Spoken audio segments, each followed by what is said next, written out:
सुप्रभात दोस्तों।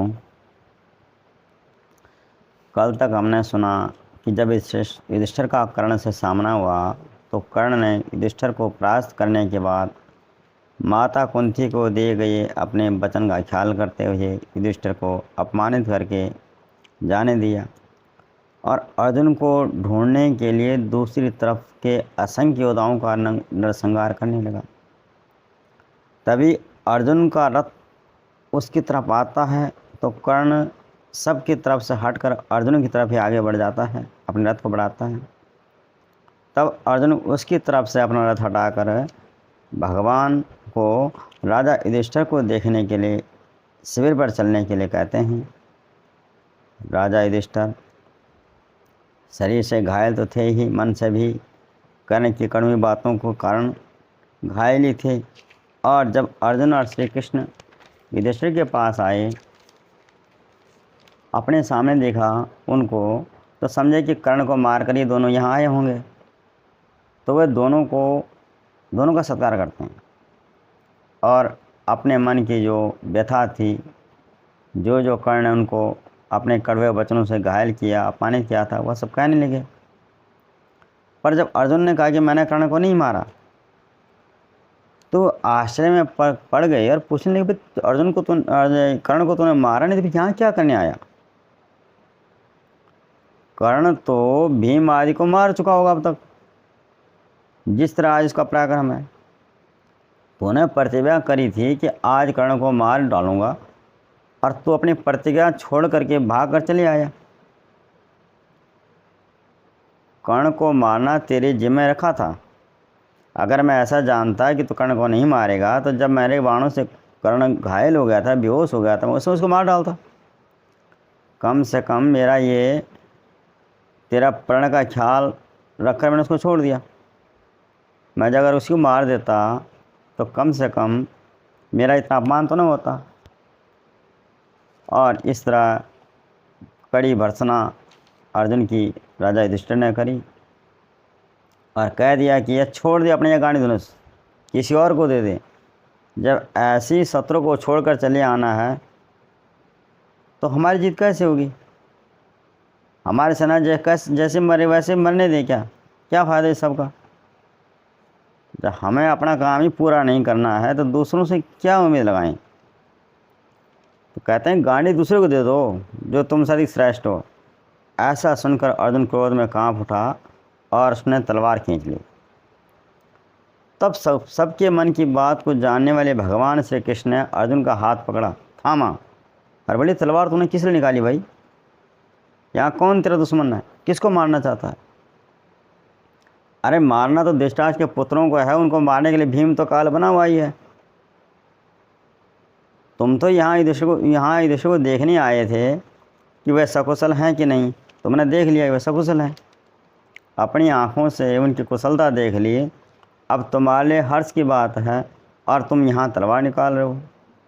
किसको मारना चाहते हो? कौन है तुम्हारा शत्रु? ये उतावलापन क्यों? इतना क्रोध क्यों?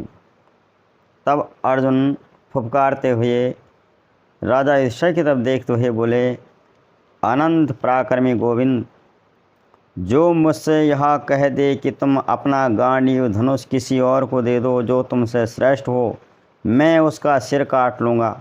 मैंने ये मन ही मन प्रतिज्ञा कर रखी है और इन महाराज ने आपके सामने मुझसे यह बात कही है, अतः मैं इन्हें क्षमा नहीं कर सकता। मैं इनका वध करूँगा, इनका वध करके अपनी प्रतिज्ञा पूरी करूँगा, इनका वध करके अपनी सच्ची प्रतिज्ञा के भार से पूर्ण हो शोक और चिंता से मुक्त हो जाऊँगा।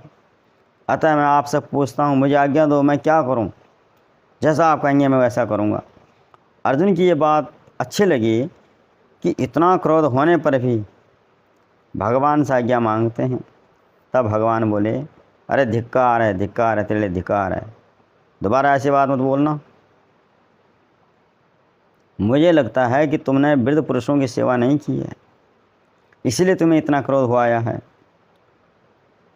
क्योंकि धर्म के विभाग को जानने वाला कोई भी मनुष्य ऐसा क्रोध नहीं करता जैसा तुम कर रहे हो, जो तुम करना चाहते हो। अरे करने हुए काम को तुमने करा नहीं, और जो न करने वाला है उसको करने जा रहे हो। ये तो अधम पुरुषों का काम है, जो स्वयं धर्म का अनुसरण और आचरण करके दूसरों से करवाते हैं, उपदेश देते हैं, कहीं संक्षेप में और कहीं विस्तार से।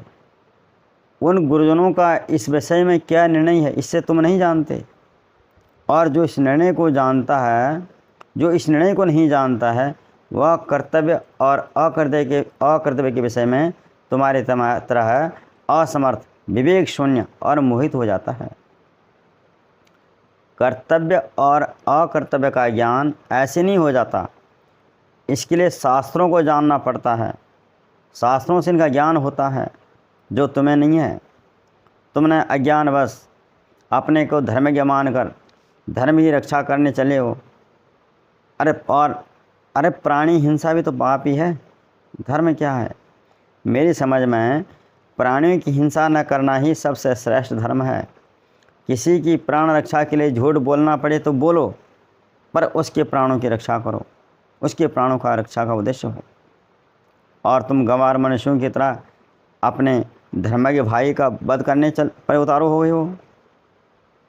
जो युद्ध न करता हो, जो दुश्मनी न रखता हो, जो संग्राम से विमुख होकर भाग रहा हो, जो शरण में आया हो, हाथ जोड़कर आश्रय मांग रहा हो, असावधान हो, ऐसे मनुष्यों का वध कोई भी श्रेष्ठ मनुष्य नहीं करता।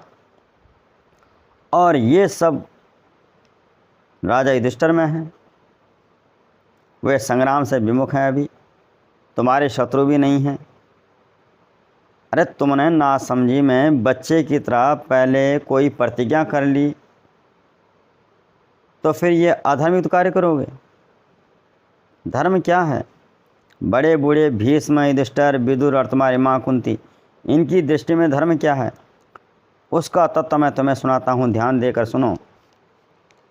सत्य बोलना उत्तम है, सत्य से बढ़कर दूसरा कुछ नहीं है। पर इस बात का ध्यान रखो कि जो सत्य तुम बोल रहे हो, जिसका तुम आचरण कर रहे हो, क्या वह सत्पुरुषों के द्वारा आचरित है? क्या सत्य का यथार्थ ज्ञान अत्यंत कठिन है। जहाँ झूठ बोलकर किसी का मंगल होता हो, वह झूठ सच से बढ़कर है और सच के समान ही है। और जहाँ सच बोलकर किसी की हिंसा होती हो, किसी का अमंगल होता हो, तो वह सच बेकार है, झूठ से ही बढ़कर है।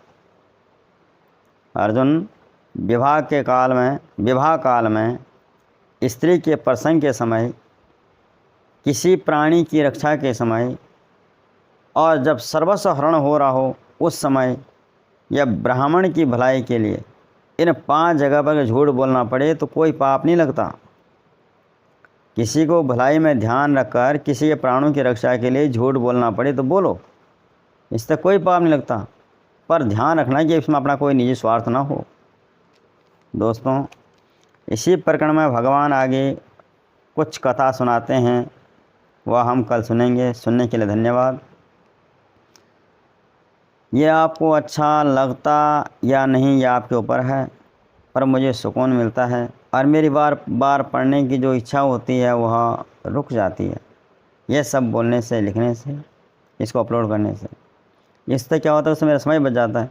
इसलिए मैं ये सब अपलोड करता हूँ और सोचता हूँ शायद मेरे जैसा कोई जिज्ञासु हो, सुनना चाहता हो, उसको अच्छा लगता हो, सुनेगा। बस इतनी सी बात है और कुछ नहीं। धन्यवाद सुनने के लिए।